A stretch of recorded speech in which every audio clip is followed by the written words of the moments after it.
Welcome to Films and Stuff with your hosts, Pete Mitchell and Ethan Hunt. Hi, everybody. Welcome back to Films and Stuff. I am Ethan. That is E for excited. I am with Pete, the most valuable Pete in the MVP moniker. Pete, how are you doing today? I am very excited. How are you? Today is the day that we get to talk about, without further ado, and with a pre-spoiler alert, we're talking about Deadpool and Wolverine. That's right. We're going to break the fourth wall a couple times, as you would expect. So definitely spoiler alert. Yeah. Think back several weeks ago when we made our predictees, which is our trademarked way of saying that we're going to predict, what are going to be the top 10 grossing movies of the summer. I think both you and I put Deadpool and Wolverine number 1, right? No, I think you put it as number 1 and I put it as number 3. And then did you put below the Garfield movie? Hold on. What did you put as number 1? Despicable Me 4. You put Despicable Me 4, then and Garfield. The Garfield movie. I have some regrets. I'm really disappointed because someday you're going to apply to be a member of the Academy or like an official reviewer on IMDb or Rotten Tomatoes. I feel like that Garfield prediction is going to come back and haunt you. Bite me in the ass. That's right. All right. So I predicted Deadpool and Wolverine would be the number 1 grossing movie this summer. You predicted number 3. We both saw it opening weekend. First of all, as we do with these major theatrical releases, what was your level of enthusiasm going in, and how did that match your mindset coming out? So I have been dying to see this movie for the last 2 years. Ever since it was basically announced that Ryan Reynolds was teaming up with Hugh Jackman and had convinced Hugh Jackman to come back. So I was super pumped. I was super excited. And I gotta say, the movie was pretty much as good as I expected it to be. Yeah.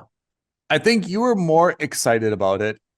I didn't realize the significance of Deadpool and Wolverine teaming up probably until recently. And then I think because of the summer lull, if you would have asked me back in January, how excited are you about this movie? I would say, yeah, I love Deadpool 1 and 2, excited to see 3, but I wasn't like, I can't wait for this to come out.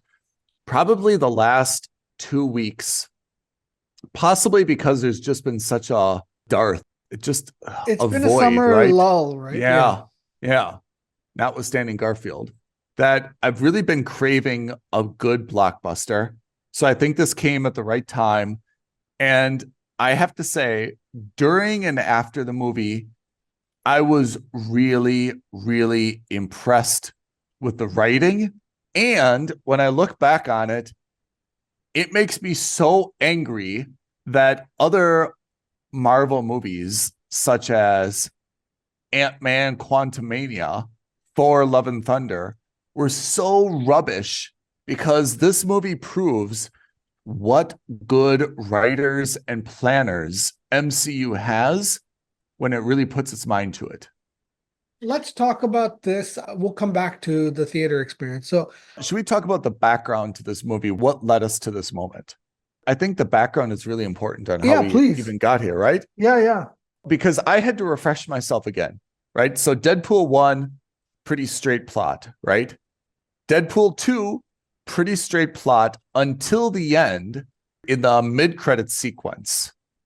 And in the mid-credit sequence, we see Deadpool use Cable's time machine device, go back in the past and change a number of things. Yeah. And that's how we actually get to Deadpool and Wolverine. Kind of, yeah. Okay. And then you probably also have to have watched Loki to understand the TVA. It certainly would have helped, yeah. If you didn't see Loki, where else would you have come across the TVA? I think really only Loki. Yeah. So Loki really introduced the TVA, and I think you have to understand the TVA to understand the different timelines and the pruning and what's trying to take place here. I have to say, during the movie, I got a little bit like I decided to try to stop figuring it out in my head because I was missing like dialogue and the plot on the screen. And I just kind of made like a mental note, which is okay, when I get home, I've got to figure this out again. Because I'm a little bit fuzzy about the timelines and what is happening. Or maybe you can explain it to me. Okay. But basically, what I understand is that Deadpool went back using the time machine in Deadpool 2. And now when we see Deadpool and Wolverine, the Deadpool that we see at the beginning of the movie is living in the universe that he altered, right? Yes. That's why he is a car salesman. That's why he's got like these friends around him. That's why he and Vanessa are apparently platonic. So my understanding was the universe that he's living in was the same Yeah. universe he was always living in. At the end of Yes. Deadpool 2, he went back and Yes. saved Vanessa from dying. Yes. And then we learned that the universe that he was always living in is also the same universe in which the MCU exists. That's right. And that's how the movie opens, with him applying for a job with the Avengers. Right. Yes. Okay. So then what we see is the TVA takes him, and the TVA says, we need you. Your universe is going to die. We need you in an alternate universe. Is that right? Yeah, we want you to come over onto what they call the quote unquote prime timeline, or whatever it was called. Yeah. So he was living in an adjacent timeline, and they were going to prune it. They were going to end it, right? Well, yeah, they said that it was dying, but Yeah. they were going to accelerate that. Yeah. Right. So it's going to take thousands of years to die. Then they've got this new device that just like prunes it, and they're just going to clean that up. But they said, hey, we want you to go into the main timeline, right? Yeah. And when you join that main timeline, you'll be a part of the Avengers. Right. But what was the problem with that main timeline? It didn't have Wolverine? No, that was the current timeline. They offered him the main timeline. They offered him the main timeline. And he declined it, saying, no, I want to save the current timeline. Correct. All 9 of these people in this photo are the most important people in my life. Exactly. I want to save it. In order for him to save it, he needed to bring a Wolverine from a different universe and to save his current universe. That's what he believed would save his current timeline. Got it. Not said, but help me understand this. He went to all these different timelines. He looked at all these different Wolverines. He eventually found one. That timeline isn't going to have a Wolverine anymore. Correct. Okay. So then the TVA found out what he was going to do and sent Deadpool and that new Wolverine to the Void, right? Yes, exactly. Which is where we saw Loki previously, where there are the alligator Loki, all the different Lokis, right? It could be the Void. Actually, upon further reflection, it could be the Void. But yes, it was a place outside of time. Okay. Now help me understand. So the Void we see, this is where it got like super crazy. And this is where they kind of broke, would you say they broke the fourth wall? But 100%. A lot of the times.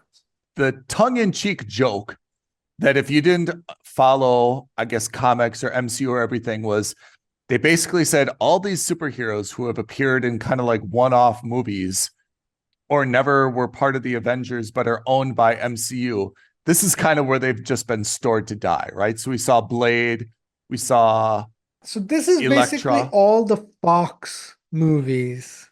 This is where all the different Fox characters were. Oh, good Fox reference. Yeah. So we saw Elektra and Blade were the 2 big ones. We saw X-23. We saw Gambit, which was a huge one. Oh, yeah. Where is Gambit from? So the joke about that was that Channing Tatum was signed on to make a Gambit movie. Okay. And then after the Fox merger with Disney, or the acquisition, that movie was canceled. So he never got to play it. And what Deadpool is to Ryan Reynolds, Gambit is to Channing Tatum. It's a character dear to his heart that he's wanted to do forever. Because he even made a reference to it himself, like, people never even got to know me. Exactly. You know, exactly. Yeah. So they're in the Void. They all met up. And then they took on who is ostensibly Professor X's twin sister. Yeah. Does she exist in any other universe or any other thing? She exists in the comics. So is this a big thing to show her? Kind of, but I'll tell you why she's not. It's because if you think about it, and I thought about it a lot after seeing the movie, you didn't need her to be the big bad. Yeah. I think this movie would have been just as good if you just left Matthew McFadden's paradox as the big bad, and you didn't need her to be the quote unquote big bad at the end of the movie. Okay. It's a big thing in the sense that she is a pretty huge character in the comic books, as they all are. But in retrospect, in service to this particular film, you didn't need her. I think they could have written her out. Yeah, I did not know how big she was in the comics. In fact, I didn't know that she was in the comics at all. Yeah, she's Professor X's twin. Okay. So that's a little bit of the plot, right? And then obviously we see Wolverine and Deadpool and everyone else teaming up to get out of the void so that they can revive the original, which they don't even know is going to work at the time, to revive the original Deadpool timeline. Yeah. Or his world. Yeah. Okay. Tell me where you are in terms of the plot.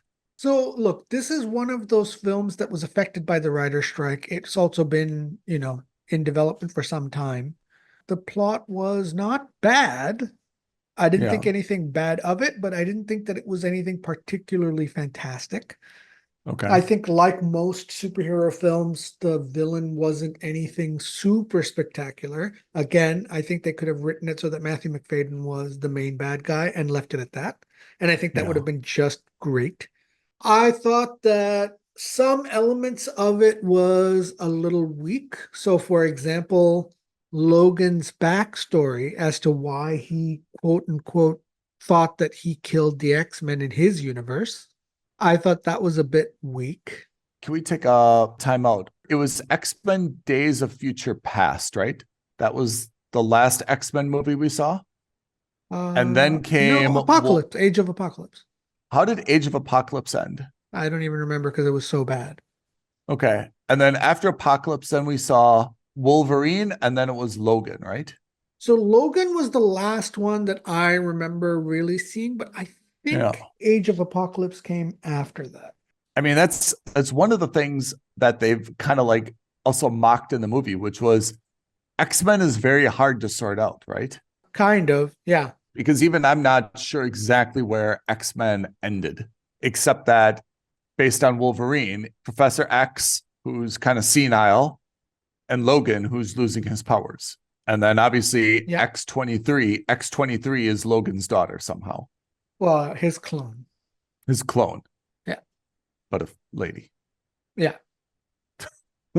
So not a clone. Not a clone, but yeah, his descendant in that regard. So you thought the plot was strong, but not exceptional. Correct. I think there were elements to the plot that could have been not fixed, but I think could have been amended to make it stronger. Okay. What'd you think of casting? What'd you think of writing? Casting, I thought was excellent. I thought writing was fine, but I thought the casting was fabulous. There were so many cameos in there. Yeah. Did you think the movie was funny? Oh, there were so many laugh out loud moments. It was, and some of them were very, very inside jokish, I think a lot of it was referential to itself. I think a lot of it was, similar to how Endgame was. If you had seen the Fox Marvel movies, you would have gotten a lot of these inside jokes. Yeah. Yeah. And I think in that regard, I think it was kind of like a love letter to the old X-Men movies of, the Fox universe. There were a lot of those jokes that you had to really understand the context to realize how funny they were. Yeah. A lot of the cameos, that's certainly the case. I mean, for me, the biggest surprise, there were the two biggest surprises was one, Wesley Snipes coming back as Blade. And two was Chris Evans coming back, but not as Captain America, but as Johnny Storm. Yeah. And that blew me away. It blew me away as well, because I forgot about Deadpool, that. Deadpool, I was wholly expecting him to say Avengers Assemble, and then he says flame on and lights up. Yeah. I absolutely almost fell off my chair laughing because I thought that was so good. I totally forgot about him as that guy, as Johnny. I didn't forget, but at the same time, his Captain America so strongly overshadowed everything Yeah. else that it Yeah. was just when it happened, I was like, oh my Yeah. God, I can't believe they did that. That's hysterical. Yeah. So hold on. So speaking of that moment, what was your theater experience like? It was very good. I went to a Vox, which is a very large brand in the Middle East. Very good quality, very institutional and organized.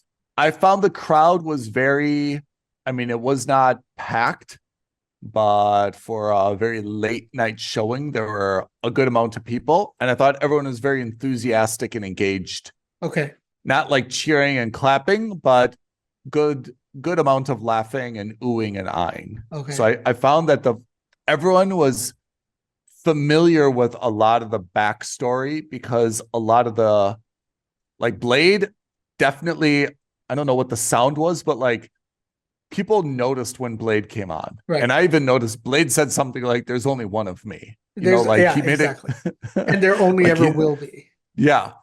I thought that, the theater experience was good. And now it's become a closer and closer circle of the people who really understand all the inside jokes and references. Like, again, until you even explained some of it to me, I didn't understand it. Like the Chris Evans thing, I knew that, but I was like, oh, that's right. That's so long ago. Chris Evans played that guy. Yeah.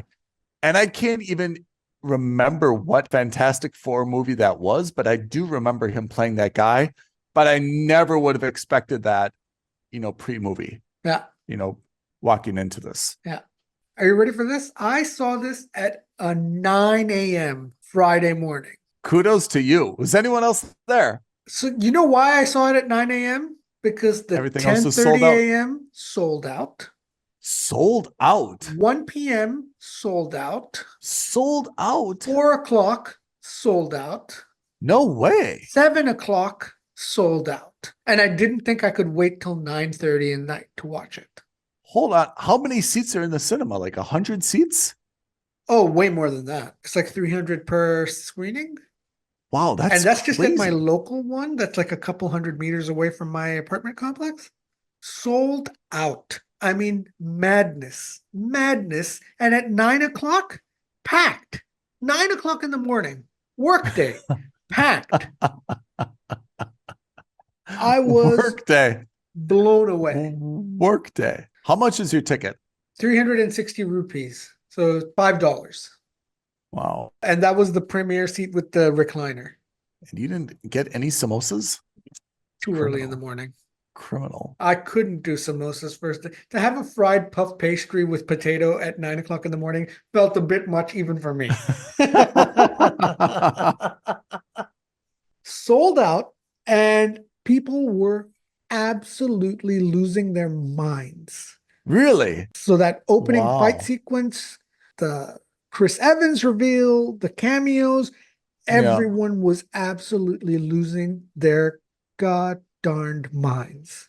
Wow, that's interesting. Ending. You satisfied with the ending? We'll see. It was not bad. It felt a bit generic, but the fight, look, I gotta say, the fight sequences throughout this entire film, fantastic. Oh, really? With the exception of the fight sequence in The Void, where you had all the cameos fighting against all the generic bad guys. That was the one fight sequence I thought was very meh and generic. I agree. But everything else I thought was great. I thought the opening fight sequence where he desecrates Logan's body, I thought that was fabulous. I thought the fight sequence in the car between the two of them was the best. Unbelievable. I thought the first fight sequence in The Void against the two of them was very good. I was very, very, very happy. The sideways fight sequence with the Deadpool core, I thought was I mean, I wasn't bothered one way or another, but I thought that was good. And that too, by the way, lots of surprise cameos. So Lady Deadpool was Blake Lively. Yep. And Child Deadpool was Ryan Reynolds' actual kid. Oh, really? Yeah, that was his actual 7-year-old daughter. Oh, I didn't know that. Yeah, so there was a lot of different cameos in there. His football partner, Rob McElhenney, played one of the Deadpools. Like he got a bunch of his friends to do a bunch of these things. Oh, that's cool. Yeah. I feel like this is a movie that I want to watch a second time Oh, because 100%. there was a lot going on. Like even the timeline stuff. I kind of want to watch it at home and be able to like stop it and like listen again and start to make some notes and understand the timelines better. Cause I thought that was I'm really fascinated by the TVA stuff. And I want to make sure that I understand the timelines right, because I understood Deadpool 1 to Deadpool 2 was easy. Then Deadpool 2 was very, straightforward as well. Even Cable coming and why he came. Okay, that was understandable. And then the mid credit sequence is clear. I'm not as clear on the history of the X-Men and on the history of Wolverine. That's purposefully still unclear. Yeah. All I know right now is that in this current universe and timeline, the original Wolverine is dead. Yes. We also know that this new Wolverine has come in and replaced him. Right. Where are the rest of the X-Men? We don't know. I mean, you have to go back to Logan, though, because based on what I remember from Logan is that there were no new mutants in like a long time. Yeah, but that Logan was also taking place a little bit into the future, if you remember correctly. Yeah. So that's where things get a bit dicey. I think that Logan dies in this universe as well, but I don't think it's the same Logan as the Logan from I don't think it's the same Wolverine as the Logan from Logan. What? Yeah, sorry. I didn't say that right. Okay. So no, it made sense, but I need to hear it one more time to process it. In this universe, yes, the original Wolverine is dead. Yes. The opening sequence, yes, he uncovers Wolverine's dead body. Right. I don't think that's the same universe as the one that he's in. I think that he had gone to another universe where Logan also died. That corpse that he dug up in the opening scene, is that supposed to be Logan from the movie Logan? Yes. Okay. So you think Ryan Reynolds, Deadpool, went to that Logan universe, and that's a different universe from the Deadpool universe where he and Vanessa are together? Correct. Okay. That's my feeling. Why would he do that? The reason I think that is because in the movie Logan, it was set more into the future. Yeah. And all the X-Men died. But the world knew of the X-Men in that universe. And we don't really know how they died in that universe, right? Well, yeah, old age, et cetera, et cetera, et cetera. But like old age, like all these guys can die of old age, then it would be like very far into the future, right? Well, that's the whole point. Because even that Logan was quite old. But that was not set in like a futuristic time, right? It kind of was. Remember, the limo looked fantastically futuristic and all that kind of stuff. I don't remember as much. I need to take some time. This is our life now, Pete. I need to take some time to refresh myself on the X-Men universe. I think, first of all, was it Fox that made the X-Men universe? Yes. So Fox kind of mucked it up by having so many different X-Men. Oh, 100%. Right? Yeah. Because they rebooted it unnecessarily again and again. Yeah. So we're also not going to totally be able to figure it out because it's just not available to be figured out. Or my advice would be enjoy the Fox X-Men movies for what they were and don't worry about them being as one continuous timeline. Yeah. Because in any case, the MCU timeline is now going to be the prime time. Yeah. I love the TVA. We didn't see Loki at all in this movie, did we? No, because remember what happens at the end of Loki? He sacrifices himself and binds all the timelines together. That's right. But that means he's dead? Not dead, but at the same time, not a part of the universe because he exists outside. But not in the void. Not in the void. The void's a very flexible construct for like absolutely.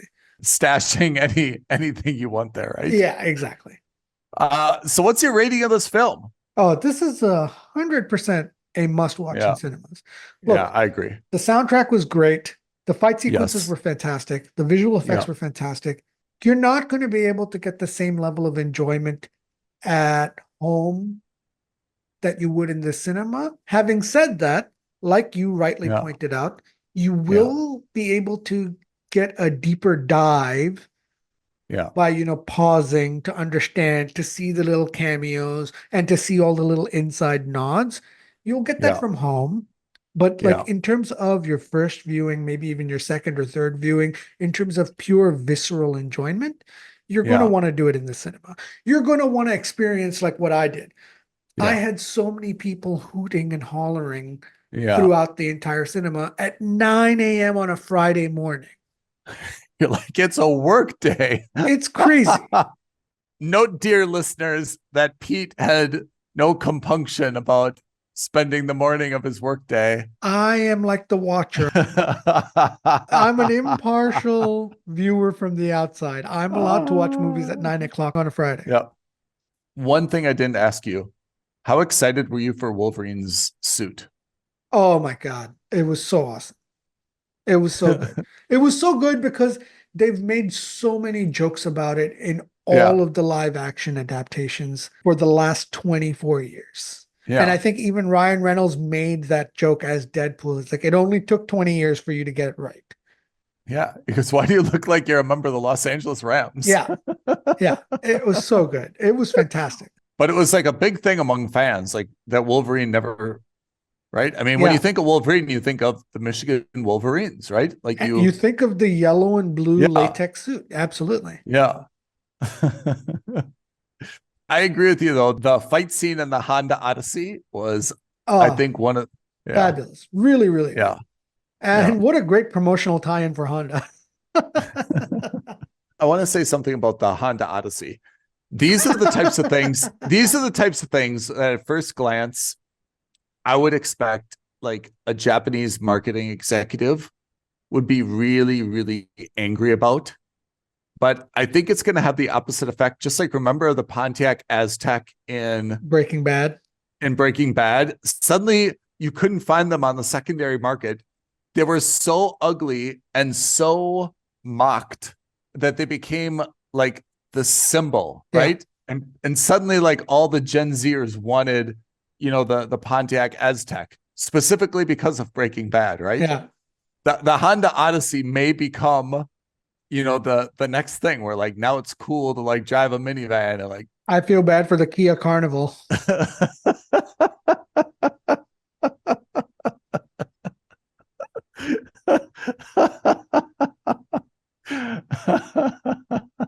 Can I assume that it's the same for you? This is a must-watch in cinemas? It's a must-watch in cinemas. I'm really happy with it. The disappointment to me was not with this movie. It was that it's not a perfect movie, but I thought it was so clever. The writing was so tight that it made sense, that I look back at like Quantumania, right? Which is a movie that I was really, really excited about. I love Ant-Man. I love The Wasp. That was a movie that you and I have talked about repeatedly. Like there was not a single line in there that made us laugh or smile or chuckle, even though Paul Rudd is on par with Ryan Reynolds as being able to deadpan, like one-liners. 100%. And it was criminal that movie made so little sense and was so unenjoyable. Yeah. Like it just lacked happiness. And I thought that's really disappointing because now Deadpool and Wolverine, again, not a perfect movie, but it really shows how good MCU can be when they get their crap together, Yeah. So I'm sad about Quantumania. I'm more disappointed because we've seen how great Deadpool is, and we've kind of like compared it to some of the flops that MCU had lately, right? Yeah. Another flop would be She-Hulk. Another flop would be, what else have we watched from MCU that we just like turned off? Secret Invasion was not so bad. No, I thought it was bad, but What else have we watched that was? I don't even remember. It's been kind of a messy time for them, right? And they did allude to that, right? You're joining kind of at a low point. How much of this writing do you think Ryan Reynolds did, and how much do you think was? Well, he's one of 5 credited writers for the movie. I don't know how much, but a fair bit. I felt like a little bit of his DNA over it, Yeah. So this is definitely a must-watch in cinemas for me. Yeah. I cannot stress that enough, and I was really, really happy with it. I'm happy that I saw it on opening weekend. Now I want to read a lot about it, and I think I'll spend like a little bit of time trying to put it in perspective. Yeah. But in the meantime, please go watch this in the cinema. Even though that's going to hurt me in my predictees, I strongly recommend that you watch this and make sure that this is in the top 2 or 3 movies of the year. Yeah. Deadpool had a lot of like inside jokes. You and I are definitely going to reference your Garfield ranking for quite some time. For a couple of years to come at least. This is my Quantumania. It is your Quantumania. Missed opportunity. I mean, you've said this previously, but I think we should reiterate it. Let's get some comments going. Let's get some, not just, bells rung, but let's get some dialogue going, because I think that there's maybe nothing terribly controversial about this movie, but there's certainly a lot of open threads, including like where the franchise goes from here, that I'd love to hear some other thoughts about. Oh, yeah. What would be great is if you guys start sending us A, your thoughts, B, what you thought were some of the best things about this movie, and most importantly, C, how you think they're going to bring in the rest of the X-Men universe into this universe, right? Because they still haven't really explained that. They've introduced the idea of the X-Men into this universe, but how do they bring in the rest of them? That's still a huge question mark. Totally agree. So reach out to us, tweet at us at F&S Podcast, DM us on Instagram at Films and Stuff Podcast, or as always, leave a comment below, hit the bell, hit the like button, and subscribe to our channel.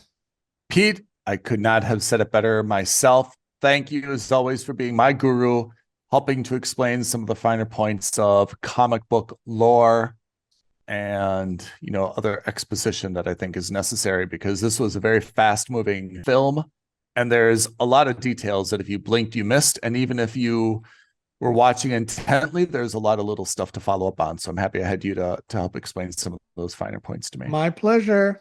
All right, everybody. Thanks for joining the Films and Stuff podcast. We will see you next week. Thanks, everyone. Thanks, Ethan. Thanks, everyone. Bye now.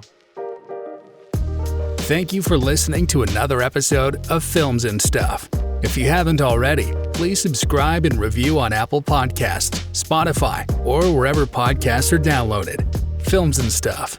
There is no substitute.